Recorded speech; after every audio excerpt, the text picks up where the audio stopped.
नमस्कार, बात आज के चैनल में आपका स्वागत है। मैं हूं पारुल शर्मा और पेश है आज की सच्ची बात पक्की बात।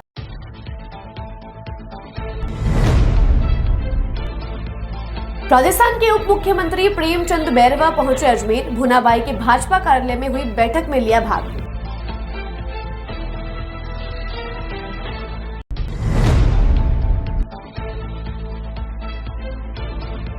अजमेर को मिलेगी नए आधुनिक बस स्टैंड की सौगात। विधानसभा अध्यक्ष वासुदेव देवनानी ने दी जानकारी।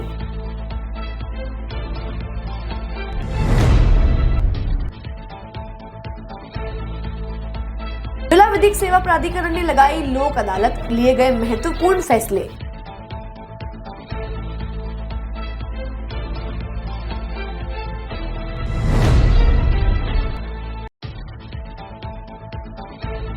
ऋषिगंज थाने में दर्ज हुआ अश्लील फोटो बनाकर ब्लैकमेल करने का मामला। पुलिस मामले की जांच में जुटी।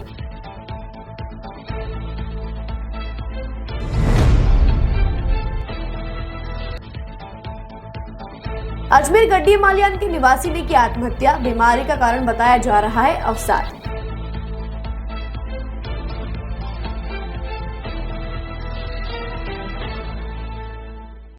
यार, बच्चे के लिए ऐसा स्कूल तलाश रहा हूँ जहाँ बच्चा स्टडी करे और साथ में उसे सभी स्पोर्ट्स फैसिलिटीज भी मिले। अपने बच्चे के लिए सतगुरु इंटरनेशनल स्कूल चुनो। स्टडी के साथ साथ यहाँ इवनिंग में नेशनल लेवल के कोचेज द्वारा swimming, badminton, lawn tennis, table tennis, basketball जैसे स्पोर्ट्स की ट्रेनिंग दी जाती है। अरे वाह! सतगुरु इंटरनेशनल स्कूल, पृथ्वीराज नगर, ऑपोजिट ए ब्लॉक, पंचशील, अजमेर।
ए सर्किट मामू नहीं बनने का, रेडीनेट फाइबर लगाने का। इंटरनेट बोले तो रेडीनेट फाइबर नेट। डिटेल्स के लिए 7412001234 पे कॉल लगाने का। सही है भाई।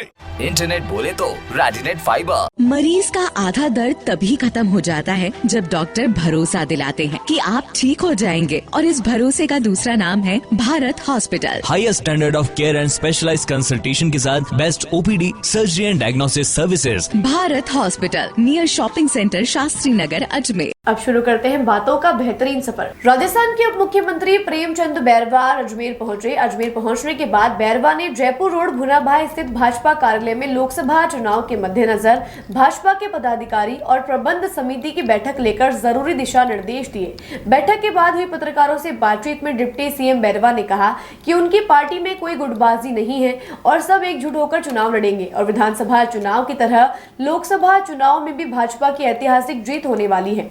इतना ही नहीं, उप मुख्यमंत्री प्रेमचंद बैरवा ने कहा कि भाजपा में बूथ स्तर से लेकर टॉप लेवल तक के कार्यकर्ता व नेता अपने अपने दायित्व का पूरी तरह से निर्वाह करते हैं और सब एकजुट होकर पार्टी को जीत दिलवाने का संकल्प लेकर चुनावी मैदान में उतर रहे हैं। उप मुख्यमंत्री बैरवा ने पत्रकारों से बातचीत में कहा कि भारतीय जनता पार्टी एकमात्र ऐसी पार्टी है जो सबको समाहित करके मिलजुल कर कार्य करती है और पार्टी की रीति नीति अच्छी है, और भाजपा की सोच को और उसके आस्था को ध्यान में रखते हुए कांग्रेसी भी भाजपा की तरफ प्रेरित होकर भाजपा ज्वाइन कर रहे हैं।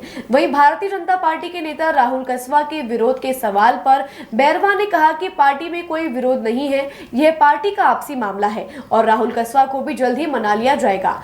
आज की इस महत्वपूर्ण बैठक में राजस्थान भाजपा से प्रभारी विद्या रहाटकर, अजमेर सांसद भागीरथ चौधरी, भाजपा जिलाध्यक्ष रमेश सोनी, देवी शंकर भूतड़ा, ओम प्रकाश बढ़ाना आदि भाजपा के कई पदाधिकारी और नेता मौजूद रहे। आज हमारे अजमेर लोकसभा क्षेत्र में हमारे राजस्थान की सह प्रभारी सामान्य विजय ताईजी जी ने आज हमारी मीटिंग ली है। जो मीटिंग में हमारे जो चुनाव प्रबंध समिति है, कोर कमेटी है, उसकी हमारी बैठक हुई है। हमारे भारतीय जनता पार्टी में जिसको जो दायित्व मिलता है उस दायित्व को निभाते हैं, और अलग अलग हमारे में कोई छोटा न बड़ा जो काम करते हैं भारतीय जनता पार्टी में उसको दायित्व देकर वो काम करवाया जाता है। उस काम की व्यवस्थाओं को संभालने के लिए आज ये बैठक का है। भारतीय जनता पार्टी जो सबसे पहले हमारे जो उम्मीदवार डिक्लेयर करती है, आपके सामने 15 डिक्लेयर हो गई और निश्चित रूप से जल्दी ही हमारे 10 से और कैंडिडेट है, निश्चित रूप से जल्दी आपको सूचना मिल जाएगी। पार्टी छोड़ के ज़्यादा नहीं जा रहे हमारे तो कोई, लेकिन यह है कि हमारी इस पार्टी की रीति नीति और इस पार्टी का काम देख के हमारे माननीय नरेंद्र मोदी जी का जो विजन है, जो सोच है, जो उनके 10 साल के काम से पूरा हिंदुस्तान, पूरे विश्व में हमारा मान और सम्मान बढ़ाया है, तो उसको देखते हुए हमारे साथ जुड़ रहे हैं और हमारी पार्टी में आ रहे हैं। नजर नहीं आते हैं कुछ, तो ये आप लोगों की सोच हो सकता है किसी के कोई काम हो कभी, लेकिन हमारी पार्टी में न कोई गुटबाजी है, न कोई पार्टी, बिल्कुल सबको समाहित करके और सब साथ मिलके काम करते हैं। देखा हमारी रणनीति बताया मैंने आपको पहले ही कि हम सबको दायित्व देके उस दायित्व के हिसाब से हम सब काम करते हैं।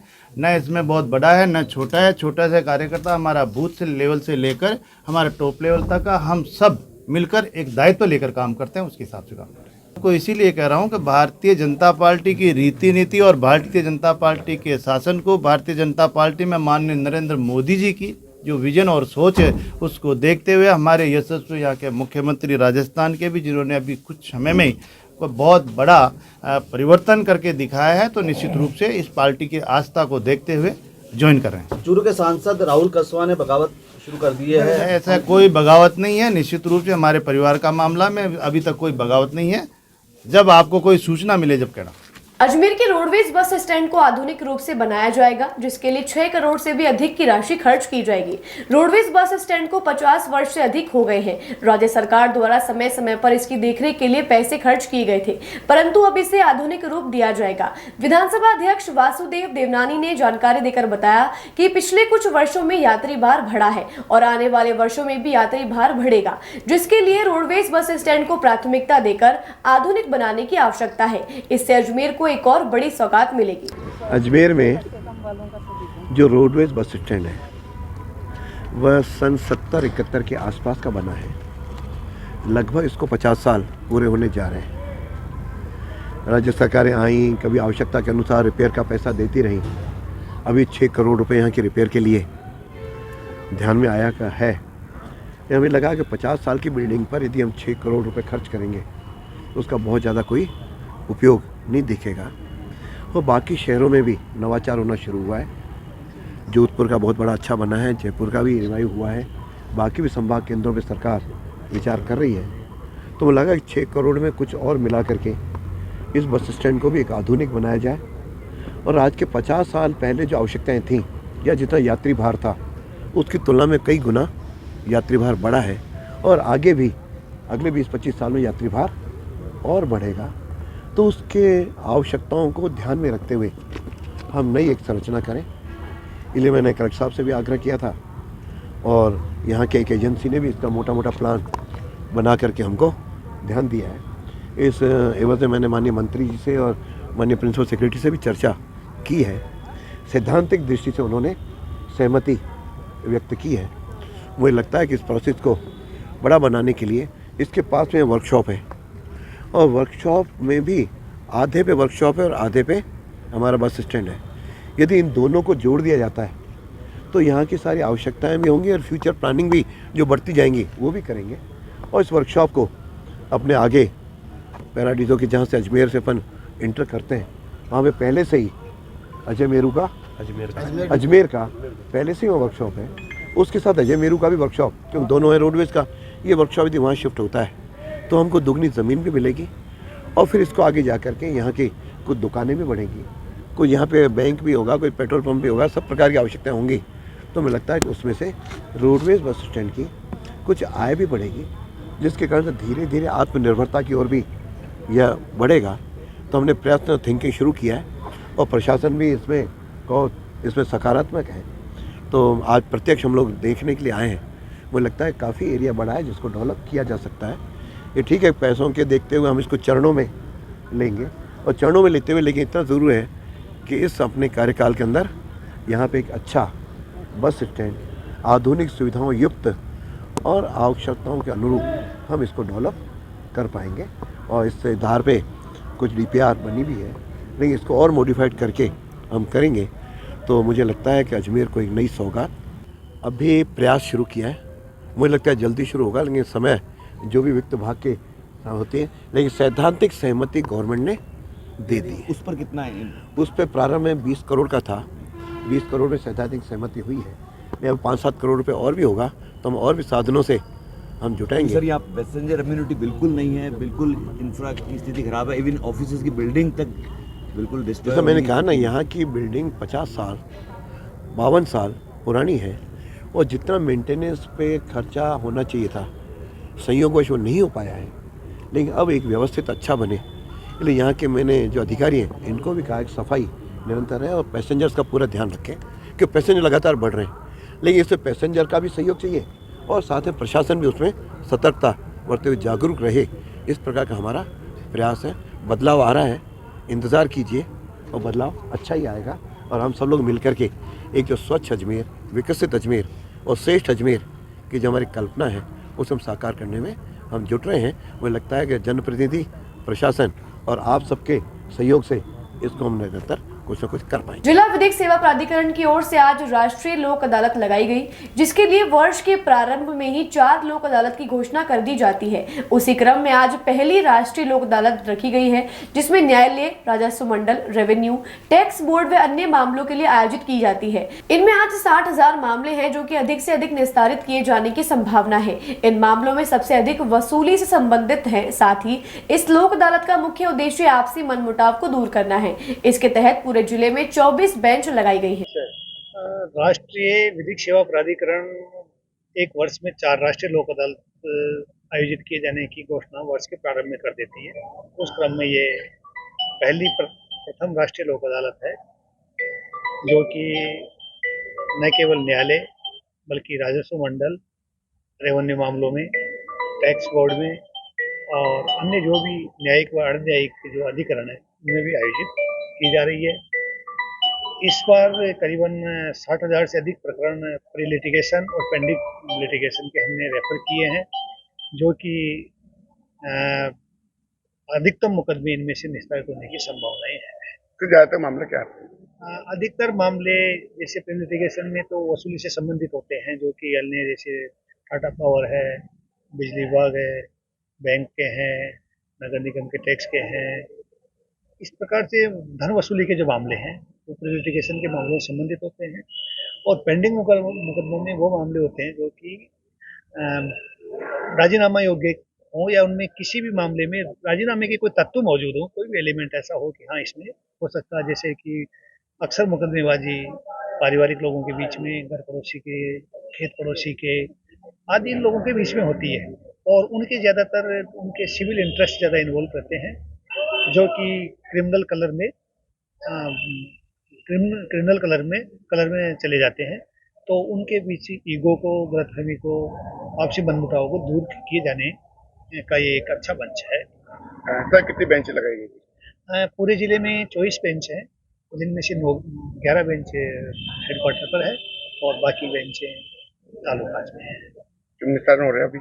हाँ, बड़ी जोर शोर से हम देख रहे हैं कि किस तरह से लोग अपनी गर्मजोशी के साथ भाग ले रहे हैं, और इस तरह के मुकदमों को एक साझा मंच के जरिए, समझाइश मंच के जरिए। आज कृष्णगंज थाना पुलिस से एक महिला की अश्लील फोटो बनाकर ब्लैकमेल करने का मामला सामने आया है। आपको बता दें, आरोपी युवक आतिफ खान पुत्र अनवर खान ने महिला से इंस्टाग्राम पर दोस्ती की, उसके बाद महिला को प्रपोज किया, उसके बाद उसकी अश्लील फोटो बनाकर उसे ब्लैकमेल कर पैसों की मांग की, जिसके बाद महिला ने परेशान होकर कृष्णगंज थाने में मुकदमा दर्ज करवाया है। एसपी देवेंद्र बिश्नोई के निर्देशन में टीम का गठन किया गया था, जिसमें महिलाओं के साथ होने वाले इन साइबर अपराधों पर सख्त कार्यवाही की जाए, जिसके तहत कृष्णगंज थाना पुलिस ने आरोपी आतिफ खान के खिलाफ आईटी एक्ट में मुकदमा दर्ज कर अनुसंधान शुरू कर दिया है। थाना कृष्णगंज पे एक महिला ने रिपोर्ट प्रस्तुत की थी कि उसको कोई इंस्टाग्राम पे अश्लील मैसेज भेज रहा है और उससे पैसे की मांग कर रहा है। महिलाओं के प्रति ये सीरियस क्राइम था। एसपी साहब देवेंद्र कुमार बिश्नोई साहब, एडिशनल एसपी साहब दुर्ग सिंह जी राजपुर और डिप्टी साहब गोपाल सिंह जी भाटी साहब ने मेरे निर्देशन में टीम का गठन किया गया। महिलाओं के प्रति ये भारी अपराध होता है। आजकल महिलाएं बहुत इस प्रकार से पीड़ित है। इस पर हमारी टीम ने विशेष काम करते हुए एक मुलजिम जो खुद भी उसी कॉलेज में अध्ययनरत बता रहा है अपने आप को, आतिफ खान, जिसको गिरफ्तार किया गया, वो इस महिला से पहले दोस्ती करना चाह रहा था, फिर उसने उसको अश्लील मैसेज किया, इससे पैसे की मांग की। इससे एक मोबाइल भी जब्त किया गया, उसकी सिम जब्त की गई, आगे अनुसंधान जारी। सर इस महिला को प्रपोज वगैरह ऐसा बता रहे हैं, बाकी अनुसंधान जारी है कि इसने पहले इसको प्रपोज भी किया था, उसके बाद इसमें परेशान होते तो उसने मना कर दिया इसको, तो इसके लिए इसने ये रास्ता अपनाया। तो महिला से इसने उस महिला को न्यूड भेजी, फोटो भेजी, इसीलिए इस पर ये मुकदमा दर्ज करके इसको गिरफ्तार किया गया। महिला की फोटो उसमें करेक्शन करके उसको न्यूड के फोटोशॉप में डाल के उसको करेक्शन करके फोटो भेजी हुई। ये आईटी एक्ट की आईपीसी की धाराओं में मुकदमा दर्ज करके इसको गिरफ्तार किया। ये आतिफ खान पुत्र अनवर खान है, ये मुसलमान है, आरपीएससी कॉलोनी मित्र नगर वैशाली नगर रुपए की डिमांड कर रही है, अलग अलग बार पैसे मांगे। अजमेर में आत्महत्या की खबरों का ग्राफ लगातार बढ़ता जा रहा है। बीते दिनों कई आत्महत्या के मामले सामने आए हैं। आज एक और आत्महत्या का मामला सामने आया है, जहां अशोकनगर गड्डी माल्यान निवासी राहुल जहांगीर नाम के युवक ने बीमारी के कारण अवसाद में आकर आत्महत्या कर ली। बताया जा रहा है कि युवक की कुछ 3 महीने पहले ही शादी हुई थी। युवक की उम्र 25 साल बताई जा रही है। सुबह करीब 9 बजे अशोकनगर गड्डी माल्यान सूचना मिली कि एक लड़का राहुल जहांगीर ने फांसी खाकर आत्महत्या कर ली है, जिस पर पुलिस मौके पर पहुंची और जेएनएच अस्पताल आए। ठीक है, मृतक का नाम राहुल पुत्र रमेश चंद, जाति जहांगीर, उम्र करीब 25 साल, गली नंबर 13, अशोकनगर गड्डी माल्यान। कारण आदर्श नगर। परिवार से बातचीत हुई क्या? परिवार से बातचीत होने पर करीब 3-4 महीने से ब्लड संक्रमण का इलाज करा रहा था, जिससे परेशान था, अवसाद में था। उसकी फांसी शादीशुदा था, करीब 3 महीने पहले शादी हुई थी। क्या करता था राहुल जी? राहुल क्या करता था? ये स्टडी पढ़ता, पढ़ाई करता था। बातों को देते हैं एक छोटा सा विराम, जल्द ही मिलते हैं एक नए सफर पर। यार बच्चे के लिए ऐसा स्कूल तलाश रहा हूँ जहाँ बच्चा स्टडी करे और साथ में उसे सभी स्पोर्ट्स फैसिलिटीज भी मिले। अपने बच्चे के लिए सतगुरु इंटरनेशनल स्कूल चुनो। स्टडी के साथ साथ यहाँ इवनिंग में नेशनल लेवल के कोचेज द्वारा swimming, badminton, lawn tennis, table tennis, basketball जैसे स्पोर्ट्स की ट्रेनिंग दी जाती है। अरे वाह! सतगुरु इंटरनेशनल स्कूल, पृथ्वीराज नगर, ऑपोजिट ए ब्लॉक, पंचशील, अजमेर।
ये सर्किट मामू नहीं बनने का, रेडीनेट फाइबर लगाने का। इंटरनेट बोले तो रेडीनेट फाइबर नेट। डिटेल्स के लिए 7412001234 पे कॉल लगाने का। सही है भाई।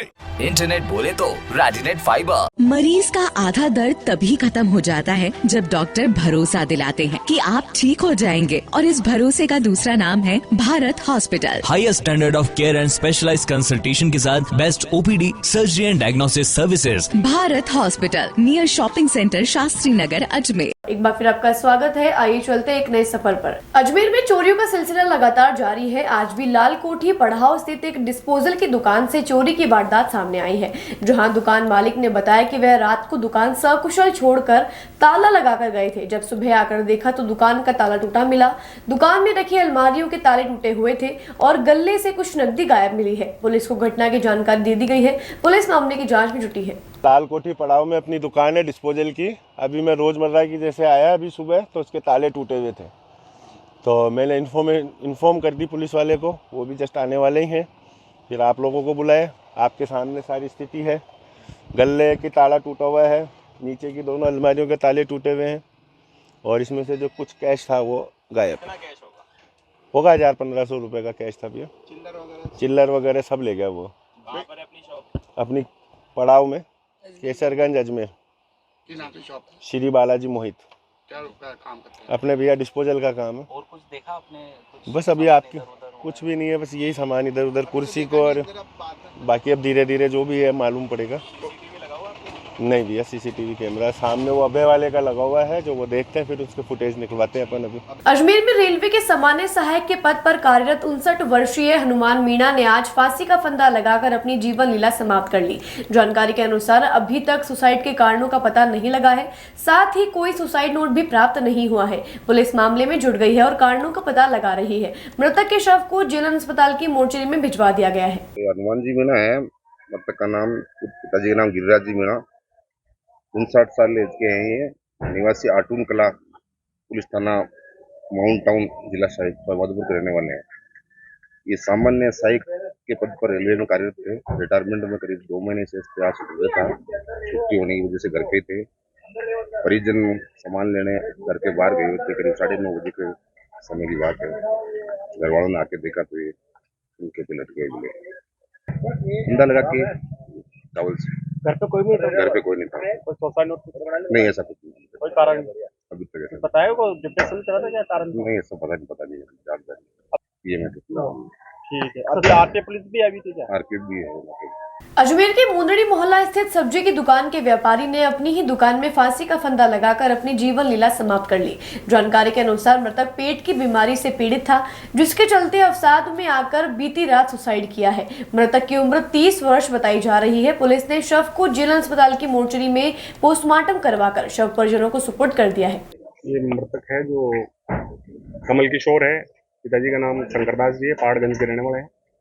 उन्होंने आज रात को फांसी लगाकर, मुंदरी मोहल्ले में इनकी दुकान है जहाँ में फांसी लगाकर आत्महत्या कर ली। ये पेट की बीमारी से परेशान थे। क्या करते थे वास्तव में? सब्जी की दुकान है इनकी, उसको बैठते मुंदरी मोहल्ले में। क्या उम्र हो गया? 30 साल उम्र है। कारण बीमारी से परेशान थे, डिप्रेशन में थे। फांसी फंदे से लगी दुकान के अंदर। हाँ, ऊपर कमरे में, ऊपर खुद का मकान भी है ऊपर। घटना कब की है? ये बीती रात की, अभी 8 बजे। आपका थाना कैसे पड़ता है? कोतवाली थाना से मुंडी मोहल्ला में इनकी पड़ती है, इसलिए पोस्टमार्टम करा दिया। हाँ, पोस्टमार्टम करा के सब करने। आज अजमेर में एसपी के आदेश पर नो पार्किंग व अतिक्रमण के विरुद्ध बजरंगगढ़ चौराहा, जिला अस्पताल के आसपास व फव्वारा सर्किल पर कार्यवाही की गई, जिसमें 70 के करीब चालान काटे गए व 35 गाड़ियों को जब्त किया गया। साथ ही अतिक्रमणियों के खिलाफ कार्यवाही की गई और अतिक्रमण हटाने के निर्देश दिए गए। समझाइश की गई कि भविष्य में इस तरह की पुनरावृत्ति न हो। इसी तरह का अभियान भविष्य में भी चलाया जाएगा ताकि शहर की व्यवस्थाएं सुचारू रूप से की जा सके। साथ ही इसके विरुद्ध नगर निगम भी बड़ी कार्यवाही भविष्य में करेगी। आज जिला हॉस्पिटल के सामने और बजरंगगढ़ चौराहा और आगे फव्वारा सर्किल तक कार्रवाई की। श्रीमान एसपी साहब ने आदेश फरमाए कि जहाँ भी शहर में प्रेशर पॉइंट है और जहाँ नो पार्किंग में गाड़ियाँ खड़ी कर रहे हैं, वहाँ वैसे तुरंत प्रभाव से कार्रवाई करें। श्रीमान के आदेश अनुसार ये कार्रवाई की गई। 70-71 चालान अभी किए हैं हमने, वैसे इसी रूट पे जो मैंने रूट आपको बताया। और लोग भी बहुत खुश है और ट्रैफिक भी शानदार चल रहा है और ट्रैफिक में कोई बाधा नहीं है। और कुछ पूछना है तो आप बताइए। गाड़ियाँ, काफ़ी गाड़ियाँ उठा के ले गए। 4-5 गाड़ियाँ तो वैसे क्रेन से ले जाई गई और 30-32 गाड़ियाँ मोटरसाइकिल अपने ट्रक से ले जाए गए और ऑनलाइन, बाकी वाले ऑनलाइन चालान किए गए। हाँ, बिल्कुल अतिक्रमण भी हटाया गया और समझाइश भी की गई। और जिन्होंने वैसे ज़्यादा अतिक्रमण किया उनको तुरंत प्रभाव से समझा करके वो अतिक्रमण तुरंत प्रभाव से हटाया गया, समझाने के बाद भी। और उनको हिदायत दी गई कि आइंदा से वे अतिक्रमण भी नहीं करें और गाड़ियां वैसे रोड पे नहीं खड़ी करें। अगर खड़ी करेंगे तो कार्रवाई होगी नो पार्किंग की। और हम आगे नगर निगम को साथ लेकर के बड़ा अभियान चलाएंगे। श्रीमान एसपी साहब ने आदेश फरमाया कि नगर निगम को साथ में लेकर के और शहर में जहाँ भी प्रेशर पॉइंट है और जहाँ लोग नो पार्किंग की ज़्यादा गाड़ियाँ खड़ी कर रहे हैं, अतिक्रमण कर रहे हैं, वहाँ तुरंत प्रभाव से कार्रवाई करें। तो श्रीमान के आदेश अनुसार कार्रवाई की जा रही है और कार्रवाई जारी रहेगी। बातों को देते हैं एक छोटा सा विराम, जल्द ही मिलते हैं एक नए सफर पर। यार, बच्चे के लिए ऐसा स्कूल तलाश रहा हूँ जहाँ बच्चा स्टडी करे और साथ में उसे सभी स्पोर्ट्स फैसिलिटीज भी मिले। अपने बच्चे के लिए सतगुरु इंटरनेशनल स्कूल चुनो। स्टडी के साथ साथ यहाँ इवनिंग में नेशनल लेवल के कोचेज द्वारा swimming, badminton, lawn tennis, table tennis, basketball जैसे स्पोर्ट्स की ट्रेनिंग दी जाती है। अरे वाह! सतगुरु इंटरनेशनल स्कूल, पृथ्वीराज नगर, ऑपोजिट ए ब्लॉक, पंचशील, अजमेर।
ये सर्किट मामू नहीं बनने का, रेडीनेट फाइबर लगाने का। इंटरनेट बोले तो रेडीनेट फाइबर नेट। डिटेल्स के लिए 7412001234 पे कॉल लगाने का। सही है भाई।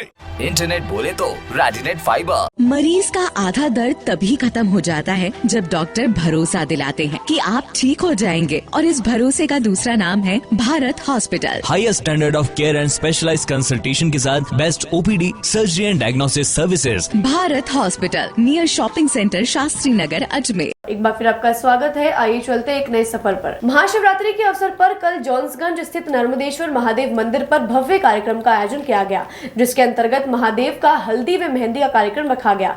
साथ ही शहर के कुछ मार्गों से शिवजी की बारात भी निकाली गई। तत्पश्चात शिवजी और पार्वती का विवाह पूर्ण कराया गया। इसके बाद आरती करके भक्तगणों में प्रसाद वितरित किया गया।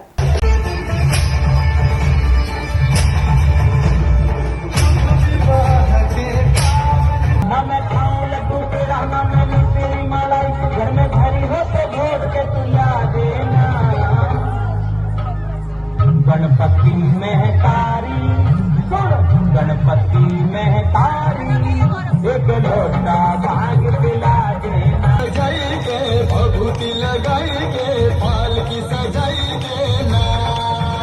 ओ शिव जी बियानी चले पाल की सजाई के, भभूति लगाई के पाल की सजाई देना।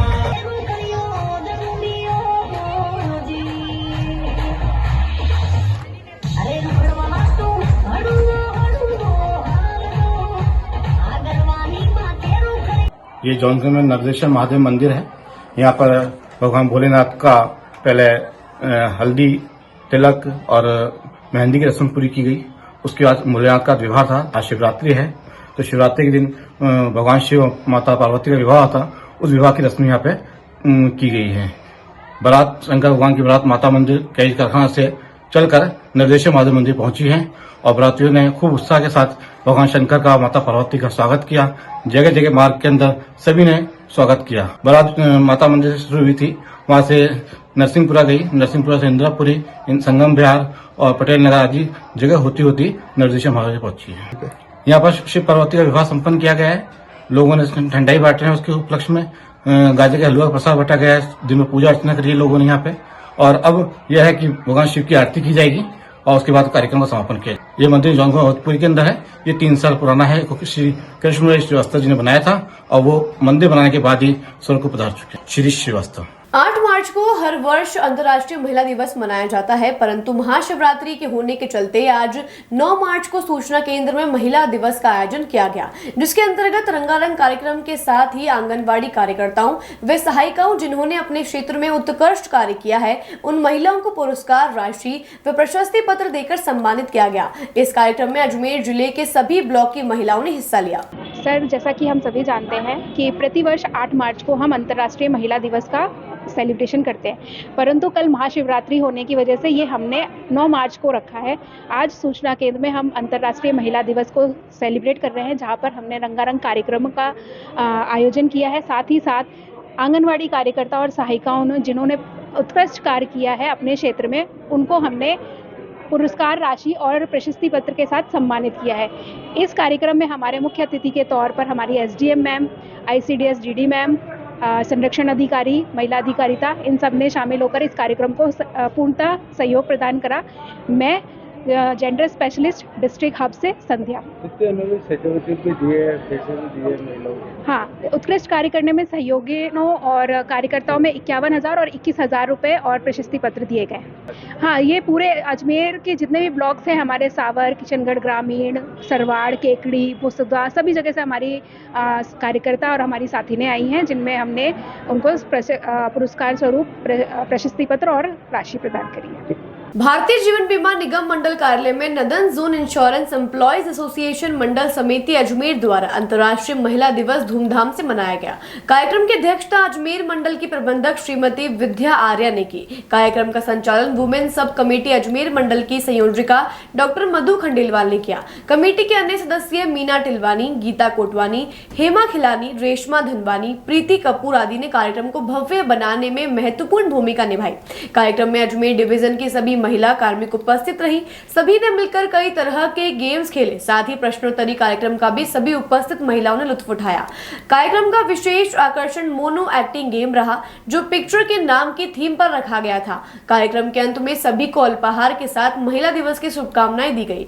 अजमेर मंडल में उपस्थित सभी महिला एवं अधिकारी, महिला कर्मचारियों ने मिलकर अंतर्राष्ट्रीय महिला दिवस को बहुत ही धूमधाम से मनाकर आनंद उठाया। आज के लिए बस इतना ही। कल फिर होगी आपसे मुलाकात। तब तक के लिए दीजिए इजाजत। नमस्कार।